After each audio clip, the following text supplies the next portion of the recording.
When the veil wanes, the ancients shall rise once more. Hello and welcome back to Fyendal's library. With the new release, Tales of Aria, rapidly approaching, LSS have released a new article on the land of Arya and the legends that call this place home. But this new article has also revealed connections that tie the lands of Arya to the battle of light and shadow that played out during Monarch. Join me as we speculate based on a little bit of evidence about what is going on in the new set of Flesh and Blood. Arya is described as having remained untouched by the passage of time, far removed from the chaos and struggles of the rest of the world. But this was not always so. For some time ago, the people of Arya and its ancients battled in a great war against beings known as the Aesir.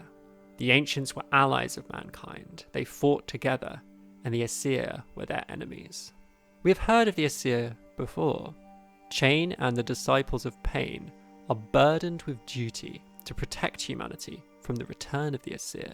He spent his life researching ways to combat these creatures, and as a result, created a gateway to Irithiel to seek out the power of an Embra, a way to weaken the Old Ones and harness their own arcane energy to his own ends.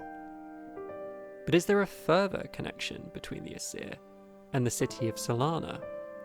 Described as a city of light, a home of Dorinthia, Bolton and Prism, Chane and the disciples are described as wishing to free Wraith from the oppression of Solana. Is this aim linked to their desire to protect humanity from the Aesir? We often hear the Aesir kind of described as old ones, kind of like gods, and perhaps this means that Sol is also an Aesir. Does this mean that Chane and the land of Arya are somehow united in their purpose? As we read about the ancients, something becomes apparent. They appear to have lost their war, or at the very least suffered great losses during the process of fighting the Aesir. We read about how the great floating isles of Enion, where now Vault Haven is found, were created when the Ancient of Lightning and Ice, Ivor, fell in defense of its people. And the secretive grove of Candlehold, who are described as being once mighty defenders, fell from grace after the fall of the ancient Davnir. And the great stronghold of Eisenloft, which is described as the first line of defense against the legions of the Void, was frozen by a burst of elemental energy. Perhaps something that happened when the ancient fell, or something done by the ancient to try and protect Arya. Indeed, Arya itself was closed off from the rest of Wraith. It just doesn't sound like something that Arya would do if they were victorious. If Arya and mankind and its ancients were victorious in their battle with the Aesir, why would they need to cut themselves off? If their enemies were vanquished, why did they need protection? Perhaps the ancients, in their last act before defeat, cut off Arya to save it from the terrors outside. To save it from an Aesir of great power, perhaps. An Aesir who rules over a mighty city with an army of loyal followers that happens to be just south of its borders. A city who seeks to convert all to the shining ways of their god. And what of this Embra that Chane has bargained with? Chane, he wants to save the world from Aesir, but has he done a bargain with his own enemies to find a way to defeat them? He sought out an Embra, a creature who will grant him power to fight the Aesir. But in this new article, Embra are described as being of an Aesir.